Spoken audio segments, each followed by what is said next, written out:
শাস্ত্র আমাদেরকে উদ্দেশ্য করে চৈতন্য চরিতামৃতে বলছেন, কোনো ভাগ্যে কোনো জীবের শ্রদ্ধা যদি হয় তবে তো সেই জীব সাধু সঙ্গ করয়। কোনো ভাগ্যে কোনো জীবের, আপনি মনে মনে চ্যালেঞ্জ করলে এই হরিবাসরে আসতে পারবেন না মা। এই হরিবাসরে আসতে গেলেও তার কৃপার প্রয়োজন। যত করোসি যদস্নাসি যত জুহোসি দদাসি যত, কীর্তন করেন তিনি, কীর্তন করান তিনি, কীর্তন শোনেনও তিনি। তাই যার মাথার উপরে ভগবানের হাতটা রয়েছে তিনি আসতে পারবেন এই হরিবাসরে। আর ভগবান যাকে ইচ্ছে করেননি তিনি পাশের বাড়ির লোক হলেও আসতে পারবেন আমার। আপনারা পরীক্ষা করে নিজের চোখে দেখবেন, ভগবান কুরুক্ষেত্রের মাঠে দাঁড়িয়ে অর্জুনকে বলছেন যে হে অর্জুন, যত করোসি, যেটা করবে, যেটা খাবে, যেটা পরবে, আমাকে নিবেদন করো। বলে মা, আমাদের সব থেকে বড় শত্রু হচ্ছে আমাদের ভেতরের অহংকার। আর এই অহংকার আমরা কম বেশি সবাই করি। দুটো মিথ্যে কথা আমরা জ্ঞান হওয়ার সময় থেকে এখনো পর্যন্ত বলে চলেছি। সেই দুটো মিথ্যে কথা কি? একটা হচ্ছে আমি আর একটা হচ্ছে আমার। একটা আমি আর একটা আমার, এই দুটো মিথ্যে কথা আমরা সারাটা জীবন ধরে বলে যাচ্ছি। আমি অমুক, আমি মাস্টার, আমি কীর্তনিয়া, আমি এমএলএ, আমি এমপি, আমি অমুক বাবু, আমি তুসুক বাবু, এই একটা মিথ্যে। আর দু নম্বর মিথ্যে হচ্ছে আমার ছেলে, আমার ঘর, আমার বাড়ি, আমার গাড়ি, আমার জমি। এই যে আমি আর আমার, এই দুটো যতক্ষণ পর্যন্ত ত্যাগ না হবে ততক্ষণ পর্যন্ত আমি শান্ত হতে পারবো না। আর যতক্ষণ আমি শান্ত না হব ততক্ষণ কারোর ক্ষমতা নেই আমাকে আনন্দ এনে দেবার। একটু ভালো করে বিচার করে দেখুন, আপনারা সকলে বিচারশীল ব্যক্তি, হরি কথা শোনেন, শাস্ত্র আলোচনা এখানে হয়। যতক্ষণ পর্যন্ত আমি শান্ত না হয় ততক্ষণ পর্যন্ত আমার বোধটা যাবে না। শান্ত না হলে শান্তি পাওয়া যাবে না। ভেতরে বিক্ষিপ্ত, কাম বলছে এটা করো, ক্রোধ বলছে ওকে মারো, লোভ বলছে এটা খাও। এই কামনা বাসনার দ্বারা আমাদের চিত্ত চঞ্চল। হরিনাম করলে কি হবে মা? আপনার বাড়ির সবাই আপনার মতে চলবে না। আপনার ছেলে আপনার কথা নাও শুনতে পারে, আপনার স্বামী স্ত্রীর মধ্যে ভালোবাসা নাও থাকতে পারে, আপনার বাড়ির আত্মীয় পরিজন আপনাকে গ্রাহ্য নাও করতে পারে। হরিনাম করলে এরা সবাই আপনার কথা শুনবে, এটা মিথ্যে কথা। কিন্তু আপনি নাম করলে কি হবে? বিশ্বকবি বলছেন, বিপদে মোরে রক্ষা করো, এ নহে মোর প্রার্থনা, বিপদে যেন না করি আমি ভয়। আমার ভেতরকার, আমার চিত্তবৃত্তিগুলোকে হরি নাম পারবে শান্ত করে দিতে। যদি কারোর মনের মধ্যে ধারণা থাকে যে কীর্তন দিলে, কীর্তন করালে, কীর্তন করলে আমার একতলা বাড়ি দুতলা হবে, মনে হয় পুজো অর্চনা না করলে, একাদশী ব্রত না করলে মনে হয় আমি গরিব হয়ে যাব, ভিখারি হয়ে যাব, না। শিশুপাল ভগবান কৃষ্ণকে সকাল থেকে রাত পর্যন্ত 99টা গালি দিতেন। শিশুপালের কাজই ছিল সকাল থেকে রাত্রি পর্যন্ত গুনে গুনে ভগবান কৃষ্ণকে 99টা গালি গালাজ করতেন। সেই শিশুপাল ছিলেন বিরাট বড় রাজা। আর রাজা মানে বুঝতেই পারছেন তার কোনো অভাব নেই। তাহলে ভগবানকে গালি দিত বলে সে যে ভিখারি তা নয়। কোটিপতি ব্যক্তি, কোটি কোটি টাকার মালিক, তিনি নাস্তিক হতে পারে, ভগবানকে মানে না। আবার প্ল্যাটফর্মে ভিখারি বলে তিনি ভগবানকে মানেন। তাহলে বড় লোক হওয়া কি গরিব লোক হওয়া, এর মধ্যে কোথাও ভক্তির সূত্রপাত যুক্ত নয়। ভক্তি থাকলে আপনি বড় লোক হবেন, আর ভক্তি চলে গেলে আপনি ভিখারি হবেন। তাহলে শিশুপাল ছিলেন চেরি রাজ্যের রাজা। আপনি বড় লোক হবেন আপনার প্রারব্ধ কর্মের ফলে। আপনার ভাগ্যে যদি থাকে আপনি ভগবানের নিন্দা করলেও কোটিপতি হতে পারবেন, আবার ভগবানের পুজো করলেও কত হতে পারবেন, যদি আপনার প্রারব্ধে থাকে। রাবণ রাজা ছিল, অনন্ত হরিবল। 33 কোটি দেবতা যার বাড়িতে চাকরের কাজ করতেন, দেবরাজ ইন্দ্র যার মালা গাঁথবার জন্য যেত, সৃষ্টিকর্তা ব্রহ্মা যার বাড়িতে টিউশন পড়াতে যেত, যমরাজা যাকে রাষ্ট্রপতি সবাই ভয় পায়, সেই যমরাজা রাবণের বাড়িতে ঘোড়ার ঘাস কাটবার জন্য যেত। এত বড় প্রভাবশালী ব্যক্তি হচ্ছে রাবণ রাজা, কিন্তু তিনি ছিলেন ধর্মবিদ্বেষী। তাহলে টাকা হওয়াটা এর সঙ্গে ভক্তির কোনো সম্পর্ক নেই। ভক্তি হচ্ছে যা আপনাকে শান্ত করে দেবে। ভক্তি হচ্ছে আপনাকে শান্ত করে দেবে। সুদামা ভগবান কৃষ্ণের কাছে গেছে, ভগবান চাইছে সুদামা আমার কাছে কিছু চাক, কিন্তু সুদামা ভগবানের কাছে কিছু চাইবে না, একেই বলে ভক্তি। তাহলে কি সুদামা চাইল না বলে কি ভগবান দিলেন না? বলে ভেতর থেকে অভাবটা মিটে যাওয়াটাই নাম হচ্ছে ভক্তি। আপনার কাম, ক্রোধ, লোভ, মোহ, মদ, মাৎসর্য এগুলো ধীরে ধীরে দমন হয়ে যাবে। রাধে রাধে। তাই কলিযুগ পাবন অবতার চৈতন্য মহাপ্রভু কলির জীবকে এটাই বললেন, সাধু সঙ্গ সর্বশাস্ত্রে কয়, লবমাত্র সাধু সঙ্গ জীবের সর্বসিদ্ধি হয়। জীবের সর্বসিদ্ধি হয়। রাধে রাধে। হনুমান এসেছেন রাবণ রাজার কাছে, রাবণ রাজাকে বোঝানোর জন্য এসেছেন। এত বড় বেদজ্ঞ, এত বড় পণ্ডিত, বুদ্ধি মাতাম বরিষ্ঠম, বুদ্ধিজীবীদের মধ্যে যিনি হেড, যিনি প্রধান, সেই হনুমান রাবণের কাছে কিরকম করে দাঁড়িয়েছে? হাত জোড় করে দাঁড়িয়েছেন। এটা শিষ্টাচার, এটা ভদ্রতা। যে হনুমান রাবণকে একটা চড় মারলে রাবণ রাজা মারা যাবে, অজ্ঞান হয়ে যাবে, সেই হনুমান রাবণের কাছে হাত জোড় করে কথা বলছে, বাবা রাবণ, তোমার জীবনের অনেক বেলা চলে গেছে, এখনো অনেক বেলা বাকি আছে। যদি নিজের কল্যাণ করতে চাও তাহলে নিজেকে ভগবত চরণে নিবেদন করো। সাধু কখনো বলে না যে নিজেকে আমার চরণে নিবেদন করো, তুমি আমাকে প্রণাম করো, তুমি আমাকে মানো।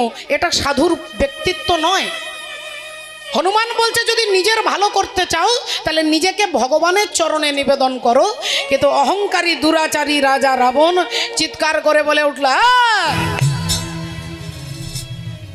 কোথা থেকে একটা মরকট, একটা বাঁদর এসেছিস, তুই আমাকে জ্ঞান দিচ্ছিস? তুই আমাকে জ্ঞান দিচ্ছিস? আজ পর্যন্ত এ কথা আমাকে কেউ বলতে পারে না। আজ পর্যন্ত এমন কথা বলবার সাহস স্বর্গ মর্ত পাতালে কারণ নেই। তোর এত বড় সাহস, তুই কোথাকার একটা বাঁদর? হনুমানজি হাত জোড় করে বলছেন, বাবা রাবণ, আসলে বাবা তুমি জানো না, এই জগতে দু রকমের ক্যামেরা আছে। একটা ক্যামেরা এখানে বসানো আছে, দেখুন, এরকম গুনে দেখুন কতগুলো ইউটিউব চ্যানেল আছে। এই ক্যামেরাটা কি করছে না, আমার বাইরের ছবিটাকে, আমার বাইরের কথাগুলোকে তারা তুলে ধরছেন।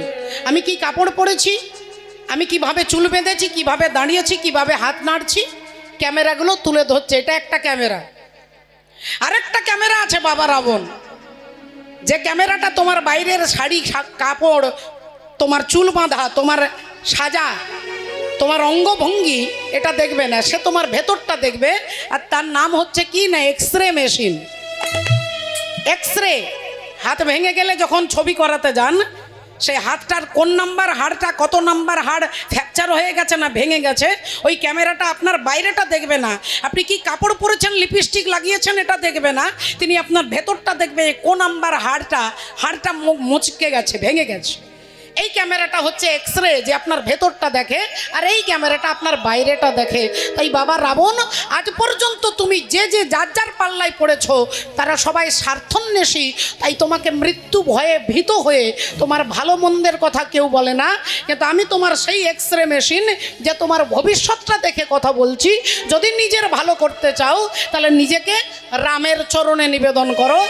রাবণ বললে, না কে আছিস, কে আছিস? এই বাটা বানরের, এই বাঁদরের অঙ্গ ভঙ্গ করে দে, হাত ভেঙে দে, পা ভেঙে দে, কোমর ভেঙে দে, ঘাড় ভেঙে দে। আর যেই রাবণ বলেছে, তুরন্ত সঙ্গে সঙ্গে 20-50 জন সব ছুটছে হনুমানের অঙ্গ ভঙ্গ করবে। সব ছুটে যাচ্ছে সমস্ত রাক্ষস সেনা, হাত ভাঙবে, পা ভাঙবে। এই ছুটতে ছুটতে রাবণ যেই বলেছে সঙ্গে সঙ্গে তুরন্ত যেতে শুরু করেছে। এখন বুদ্ধিমাতাম বরিষ্ঠম, যিনি বিশাল বুদ্ধি সম্পন্ন ব্যক্তিরা হনুমান, তিনি দেখলেন তাহলে কাজটা এই ইঞ্জেকশনে কাজ হলো না। সঙ্গে সঙ্গে হনুমান তার নিজের লেজটাকে ধরে আর রাবণকে দেখিয়ে দেখিয়ে ঘোরাচ্ছে। বাবা,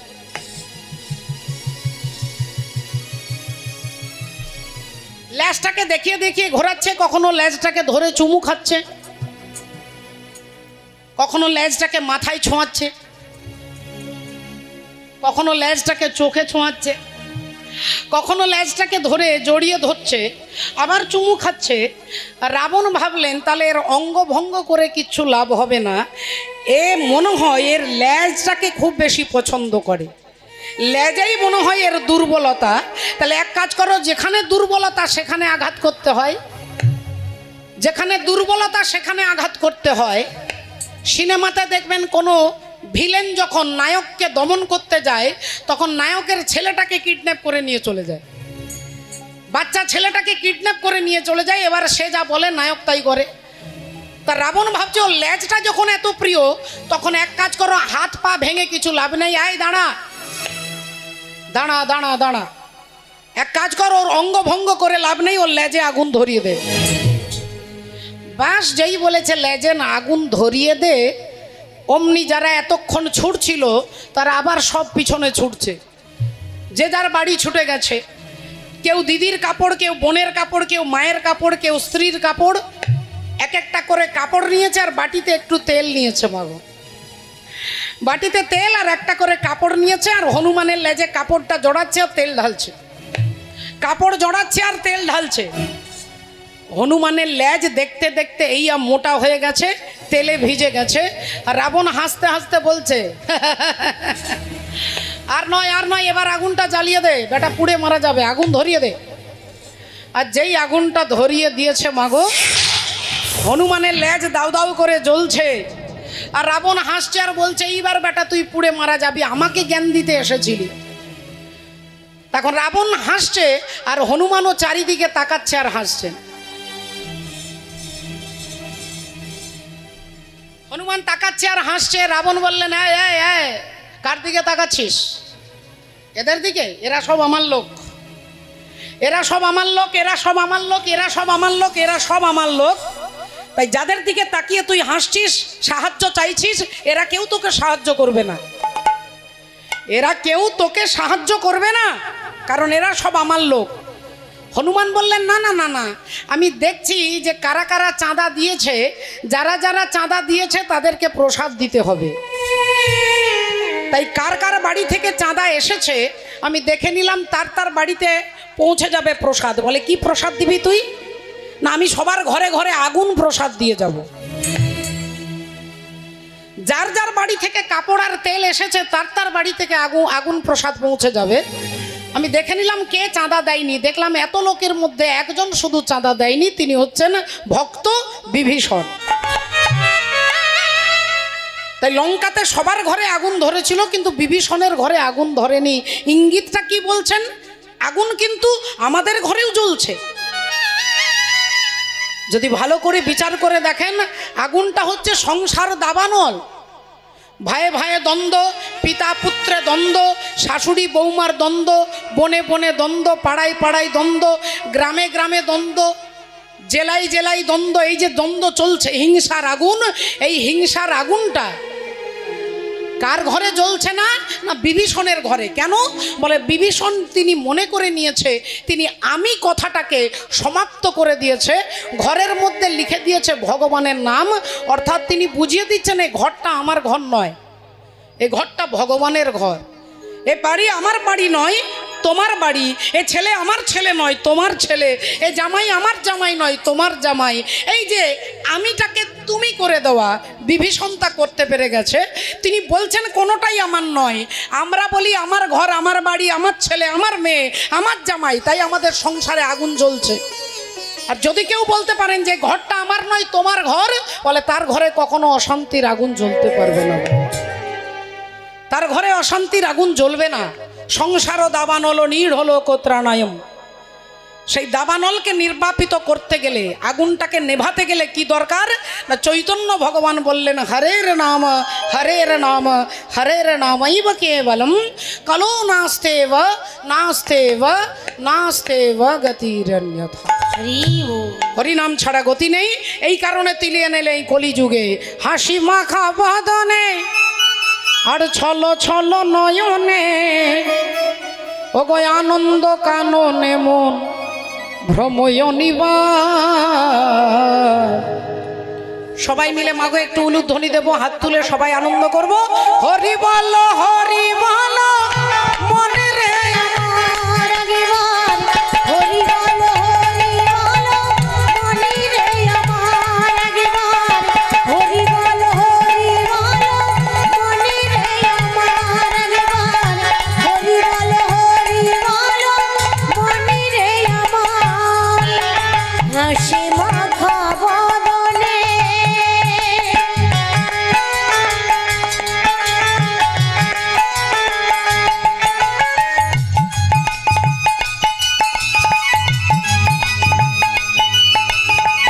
हरि बोल।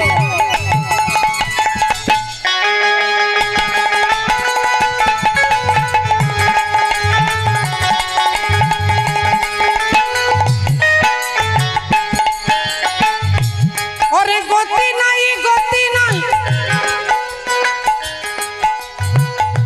এই হরি নাম ছাড়া কণ্ঠ ভরি আগা হয়ে আত্মহারা।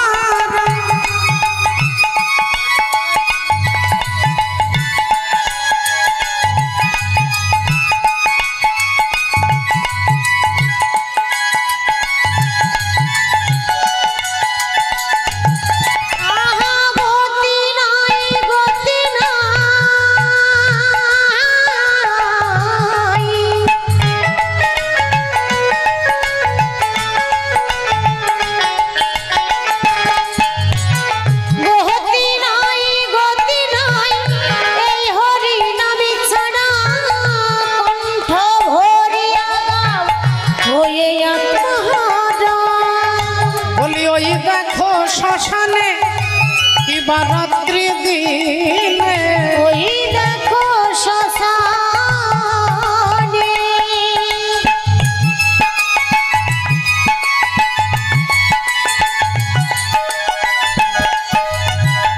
ওই দেখো শ্মশানে কিবা রাত্রি দিনে, ওগো পুড়িতেছে মানুষের কত অহংকার। হরি বল হরি বল মনে রে আমার একবার, হরি বল হরি বল মনে রে আমার একবার, হরি বল হরি বল মনে রে আমার একবার, হরি বল হরি বল ও মনে রে আমার।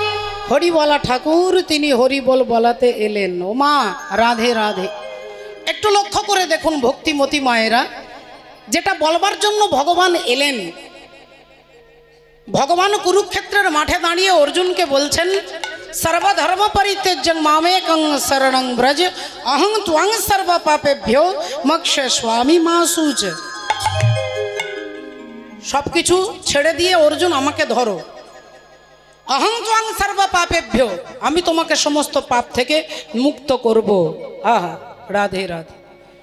আর মহাপ্রভু এসে কি বললেন, ইহা হইতে সর্বসিদ্ধি হইবে সবার, সর্বক্ষণ বল ইথে বিধি নাহিয়া। আপনি হরিনাম করুন, আপনি ধর্মকে ধরুন, ধর্ম আপনাকে রক্ষা করবে। আপনার বাবা, আপনার স্বামী, আপনার ছেলে, আপনার জামাই, আপনার নাতি কেউ আপনাকে রক্ষা করতে পারবে না। ধর্ম রক্ষতি রক্ষিতা, ধর্মই আপনাকে রক্ষা করবে।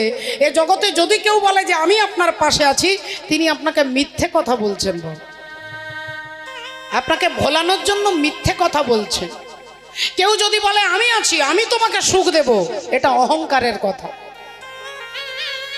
আমি তোমাকে সুখ দেব, আমি আমার ছেলের কোনো অভাব থাকতে দেব না, এটা অহংকার। আর যদি বলেন যে ভগবান তোমাকে আনন্দ দেবে, একে বলে ভক্তি। কুরুক্ষেত্রের যুদ্ধ শেষ হয়ে গেছে, পঞ্চপাণ্ডব জিতে গেছে।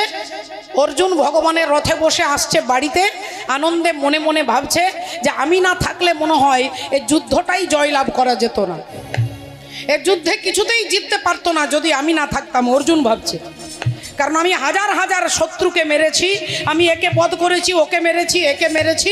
নিজের প্রশংসা নিজেই করতে করতে যাচ্ছেন। অহংকার আপনার কোন দিক থেকে প্রবেশ করে? না কানের দিক থেকে প্রবেশ করে, কান দিয়ে। তুমি ভালো গান করো, তুমি ভালো নাচ করো, তুমি আবৃত্তি ভালো করো, তুমি ভালো রান্না করো, আপনি যখনই প্রশংসা শুনলেন আপনার ভেতরে অহংকার প্রবেশ করবে।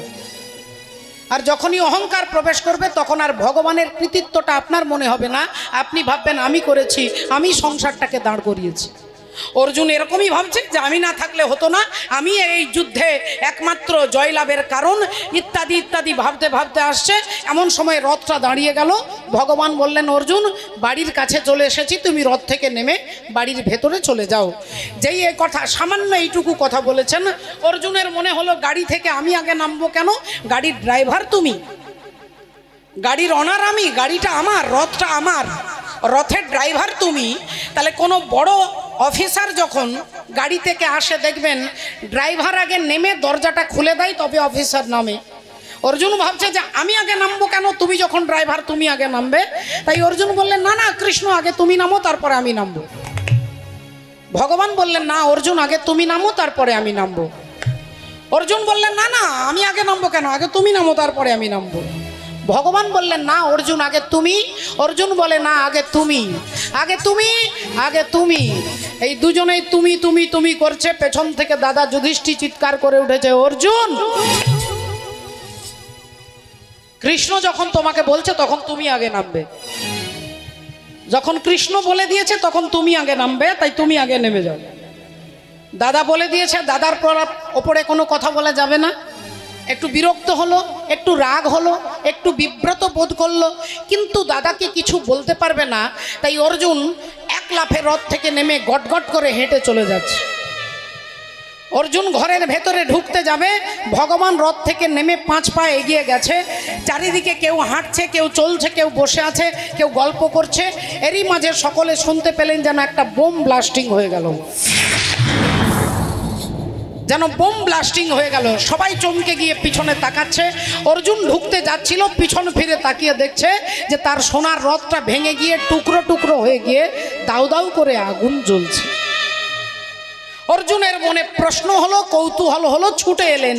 ছুটে এসে কৃষ্ণের কাছে দাঁড়িয়ে বলছে, কৃষ্ণ যে রথটাতে তুমি বসেছিলে, যেটা আমার এত সুন্দর ডিজাইনের সোনার রথ, সেই রথ হঠাৎ করে ভেঙে গেল, আগুন ধরে গেল। ভগবান হাসছেন, বললেন, অর্জুন কিছু মনে করো না, তুমি যাদেরকে মেরেছ, কৃপাচার্য, দ্রোণাচার্য, এই যে বড় বড় বীর, বড় বড় যোদ্ধাদের সঙ্গে তুমি যুদ্ধ করেছো না, তুমি তাদেরকে হারিয়েছ, তাদের একটা ঘাতক শক্তি এখনো পর্যন্ত ছিল, তাদের একটা ঘাতক শক্তি এখনো পর্যন্ত ছিল, কিন্তু শুধুমাত্র তারা কাজ করতে পারছিল না কারণ আমি তোমার রথে ছিলাম বলে।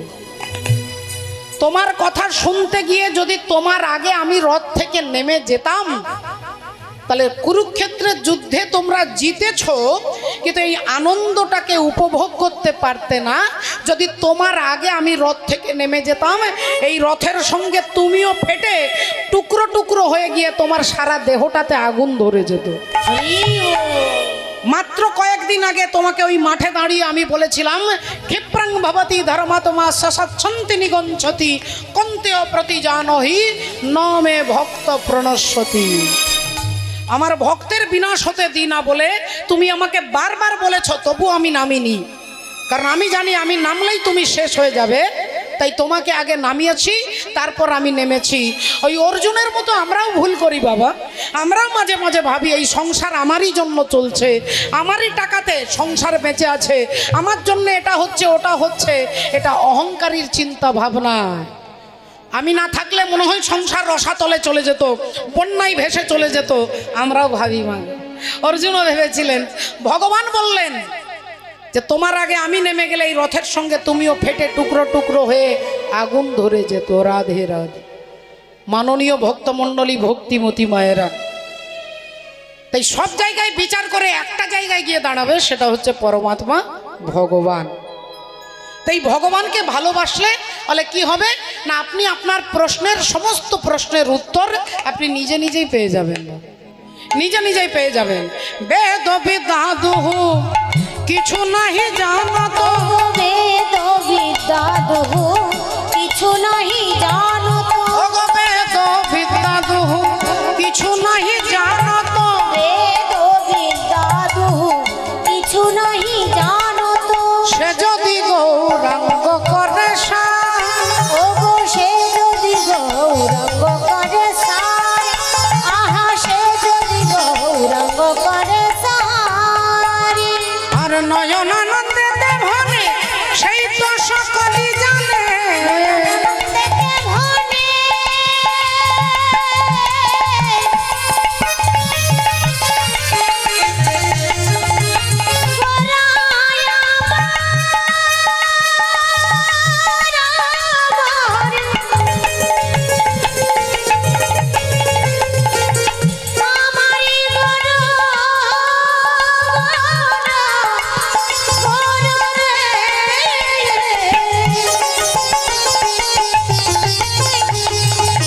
নয়ন আনন্দেতে ভরে সেই তো সকলই জানে, সর্বসিদ্ধি কর তলে তার, আহা সর্বসিদ্ধি করতলে তার, ওগো সর্বসিদ্ধি করতলে তার, আজ নয়ন আনন্দে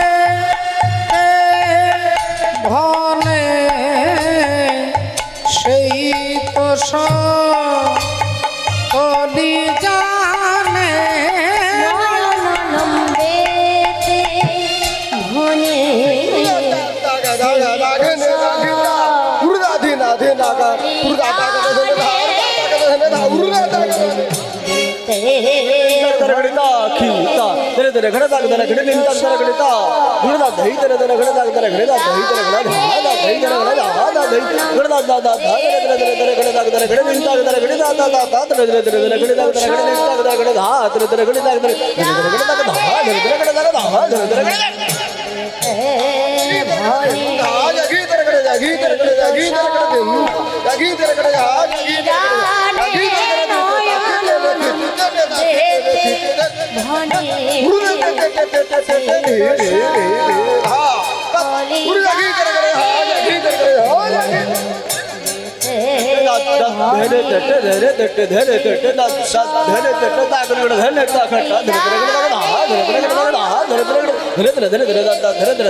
দেহতে ভনে সেই তো সকলই জানে, নয়ন আনন্দেতে ভনে সেই তো সকলই জানে, নয়নানন্দেতে ভনে সেই তো সকলই জানে, নয়নানন্দেতে ভনে সেই তো সকলই জানে, নয়নানন্দেতে ভনে সেই তো সকলই জানে, নয়নানন্দেতে ভনে। জয় জয় জগৎ গুরু, জগতে গুরু তুমি বাঞ্ছা কল্পতরু, কল্পতরু শিক্ষিত কর তপ্ত মরু করুণা তোমার, করুণা তোমার, তুমি মাতা তুমি পিতা তুমি জগতের ত্রাতা, কেহ নাই তোমা ভিন্ন ইয়া। ওগো কেহ নাই তোমার ভিন্ন ইয়া। তো সকলে চরণে আমার দণ্ডবোধ প্রণাম জানিয়ে আমরা আজকে যে যার কথা শুনবো জানবো, আমরা ইতিহাস জানবো, তথ্য জানবো, সামাজিক শিক্ষা জানবো, সেই ভক্তের চরণ আশ্রয় করে আমরা আজকে পালায় প্রবেশ করার পূর্বে একটি ভজনের মধ্য দিয়ে ভজন রাজ্যে যাব। একবার সবাই মিলে বলবো, বলো ভগবান কৃষ্ণচন্দ্র কি, বলো রাধা রানী কি, बोलिए भागवत महापुराण की, अनंत कोटि भक्त वृंदों की जय। निताई गौर सीतानाथ। वंदे हरि। एक राधा एक मीरा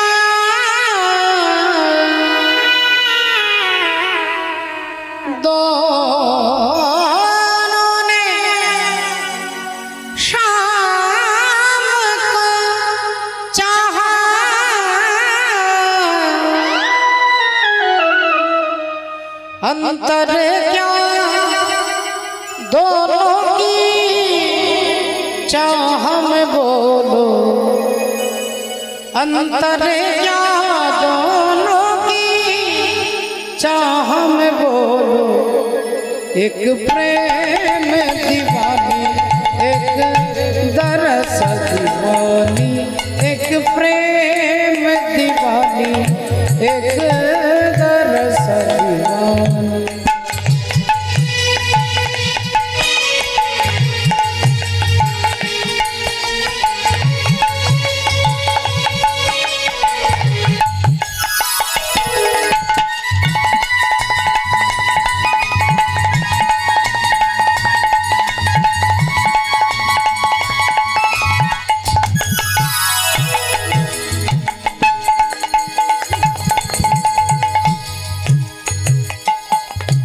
एक राधा राधा राधा, एक राधा एक मीरा, दोनों ने शाम को चाहा। अंतर क्या दोनों की चाह में बोलो। एक प्रेम दीवानी एक दरस दीवानी, एक प्रेम दीवानी एक दरस दीवानी।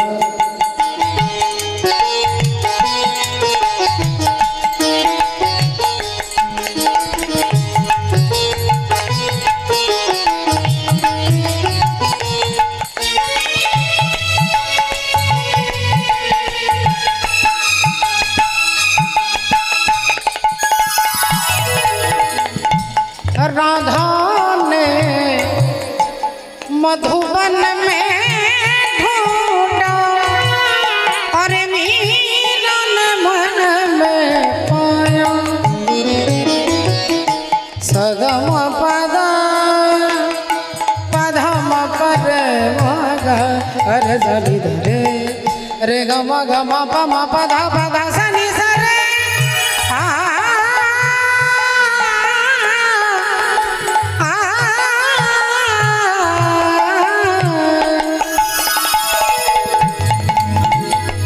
राधा ने मधुबन में ढूंढा और मीरा ने मन में पाया। राधा जी से खो बैठी माँ गोविंद, मीरा हाथ दिखाया। एक मुरली एक पायल एक पगली एक घायल। अंतर क्या दोनों की चाह में बोलो। अंतर क्या दोनों की चाह में बोलो। एक प्रेम दीवानी एक दरस दीवानी, एक प्रेम दीवानी एक दरस दीवानी, एक प्रेम दीवानी एक दरस दीवानी, एक प्रेम दीवानी एक दरस दीवानी। तो सकले चरणे प्रणाम जानिए भक्तमंडली भक्तिमती मायेरा, आज के देखुन लक्ष्य करे जे कथा आमरा शुनबो महाभारत के लक्ष्य करे, महाभारत के आश्रय करे आज के जार कथा जानबो आमरा शुनबो तत्व तथ्य उद्देश्य एवं सामाजिक शिक्षा। এই মুহূর্তে আমরা চলে যাব ভগবান শ্রী গোবিন্দের শ্রীকৃষ্ণের কাছে, যিনি মনে মনে চিন্তা করলেন যে এই হস্তিনাপুরের সমস্ত দায়িত্ব আমার শেষ হয়ে গেছে, আমি সমস্ত কাজ করে ফেলেছি। অশ্ব হরিবল পঞ্চপাণ্ডবের কুরুক্ষেত্রের যুদ্ধে জয়লাভ হয়ে গেছে, যুধিষ্ঠির দাদাকে রাজা করেছি, সিংহাসনে বসিয়েছি, এখানকার দায়িত্ব শেষ করে এরপরে আমাকে চলে যেতে হবে দ্বারকায়। তাই দ্বারকায় গিয়ে এবার আমার কাজগুলো করতে হবে। অন্তর্যামী ভগবান তাই সারাদিন ভক্তদের সঙ্গে দেখা করেছেন, কার কি চাই কাকে কি দিতে হবে সারাদিন ভক্তদের কাছে কাছে গিয়ে কে কি চাইবে সমস্ত বাসনা পূর্ণ করতে করতে মনে পড়ে গেছে পিসিমা কুন্তী দেবীর কথা, তাই পিসিমার কাছে গিয়ে আজকে জিজ্ঞাসা করতে হবে পিসিমার কি দরকার। এদিকে পিসিমা কুন্তী দেবী তিনি রাত্রিবেলায় ঘুম আসছে না, তাই ভগবানের জন্য একটা মুক্তোর মালা গাঁথতে বসেছেন। একটা মালা গাঁথতে বসেছেন, মালাটা নিয়ে আপন মনে তিনি গাঁথছেন আর ভগবানের গুনগুন করে নাম গাইছেন। শ্রীকৃষ্ণ গোবিন্দ হরে মুরারে, হে নাথ নারায়ণ বাসুদেব। শ্রীকৃষ্ণ গোবিন্দ হরে মুরারে, হে নাথ নারায়ণ বাসুদেব। শ্রীকৃষ্ণ গোবিন্দ হরে মুরারে, হে নাথ নারায়ণ বাসুদেব।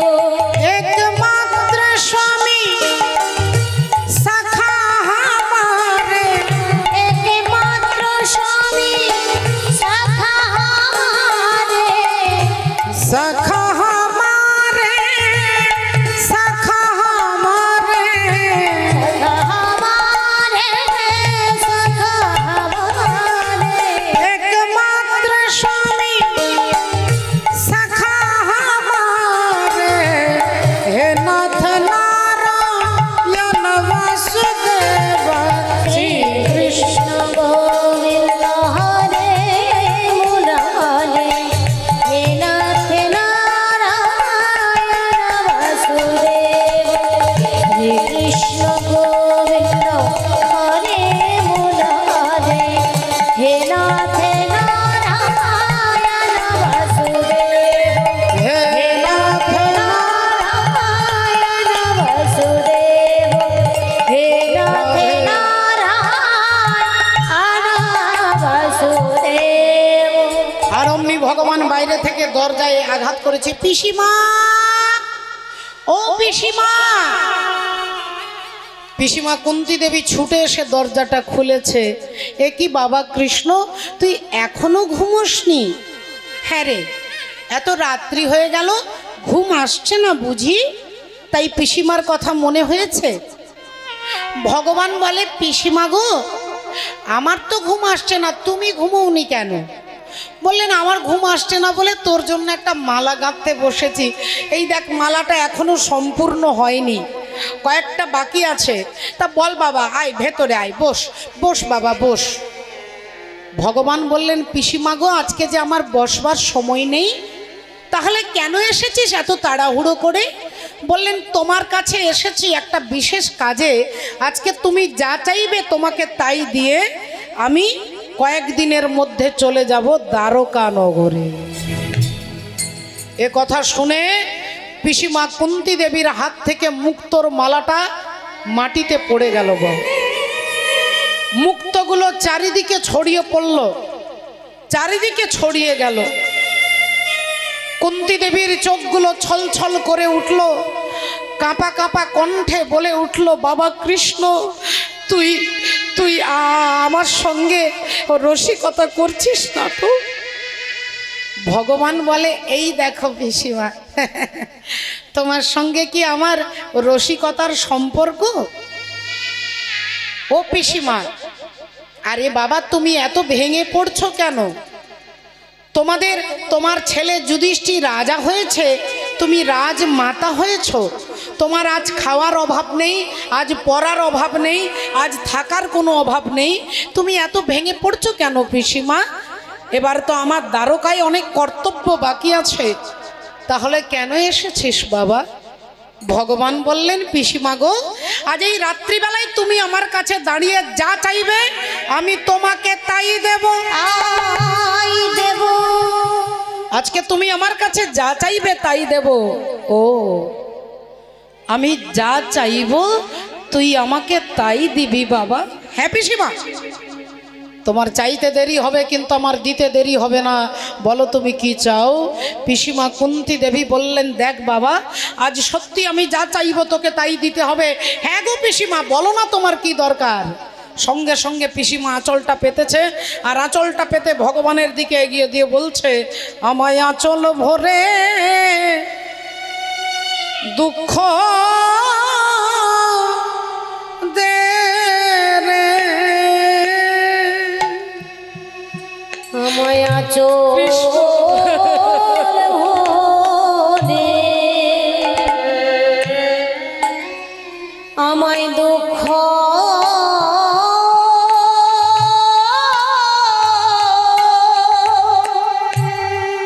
দুঃখ দে রে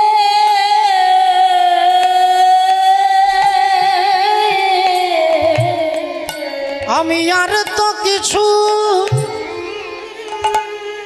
ও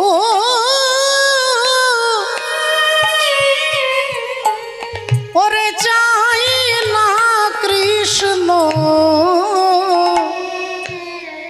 তুই আমায় আচল ভরে আমায় দুঃখ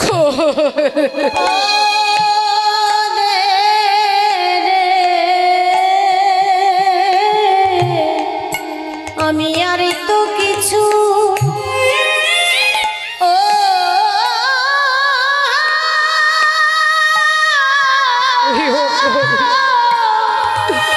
আমি কিছু চাই না বাবা কৃষ্ণ তুই আমাকে দুঃখ দে চাই না জগতের সমস্ত দুঃখ তুই আমাকে দে বাবা ভগবান বলে উঠলেন পিসিমা গো ইতিহাস প্রমাণ আছে আজ পর্যন্ত আমার কাছে দাঁড়িয়ে কেউ দুঃখ চায় না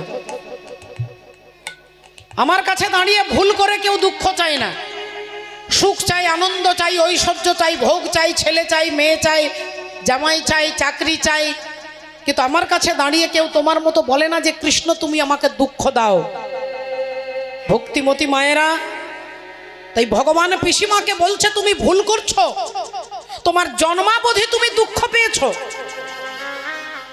তোমার ছোটবেলা তুমি যখন ছোট ছিলে 2 বছর বয়স তখন তোমার বাবা তোমাকে কি করলো তোমাকে নিয়ে তার বন্ধুকে দিয়ে দিল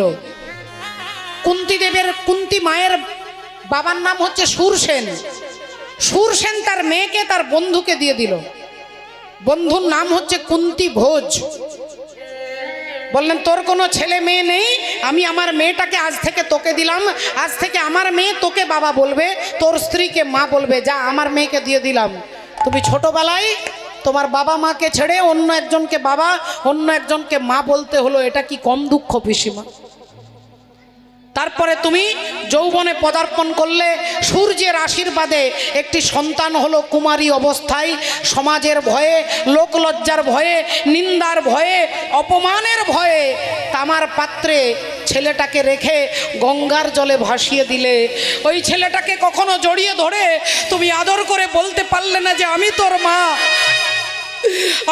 মা তুই আমার ছেলে কর্ণ তুমি কোনোদিন ছেলেকে বুকে জড়িয়ে ধরতে পারলে না তুমি ছেলেটাকে জড়িয়ে ধরে বলতে পারলে না রে ওরে আমি তোর মা তুই আমার ছেলে এটা কি কম দুঃখ পিসিমা তারপরে তোমার বিয়ে হলো কয়েকদিন যেতে না যেতে কয়েকটা বছরের মধ্যে তুমি বিধবা হয়ে গেলে এটা কি কম দুঃখ তারপরে তোমার আত্মীয় পরিজনের প্ররোচনায় জঙ্গলে জঙ্গলে 12 বছর ঘুরতে হলো 1 বছর অজ্ঞাতবাসে থাকতে হলো তোমার আত্মীয় তোমাকে লাক্ষা ভবনে পুড়িয়ে মারবার চেষ্টা করলো দুর্যোধন এটা কি কম দুঃখ এত দুঃখ বুকে নিয়ে তুমি আজকে আমার কাছে দুঃখ চাইছো পিসিমা কুন্তী দেবী বললেন বাবা কৃষ্ণ হ্যাঁ চাইছি আমি দুঃখ চাইছি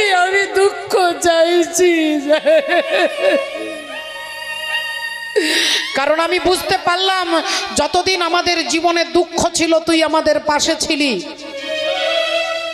আমরা জঙ্গলে জঙ্গলে ঘুরেছি তোকে পাশে পেয়েছি আমাদের খাবার নেই তোকে আমরা পাশে পেয়েছি আমাদের থাকার জায়গা নেই তোকে আমরা পাশে পেয়েছি কিন্তু আজ আমার ছেলে যুধিষ্ঠির রাজা হয়েছে আমি রাজমাতা হয়েছি আর এই সুখের দিনে তুই আমাদের ছেড়ে চলে যাচ্ছিস তাই এমন সুখের দরকার নেই যে সুখে কৃষ্ণকে হারা হতে হয় এ কথা যেই বলেছেন ভগবান হেরে গেলেন কুন্তী দেবীকে জড়িয়ে ধরে বললেন মাগো কথা দিচ্ছি সকালে দুপুরে বিকেলে সন্ধে ঘরে বাইরে রনে বনে জঙ্গলে যেখানে দাঁড়িয়ে তুমি আমাকে ডাকবে আমি তোমার কাছে এসে দাঁড়াবো। আমি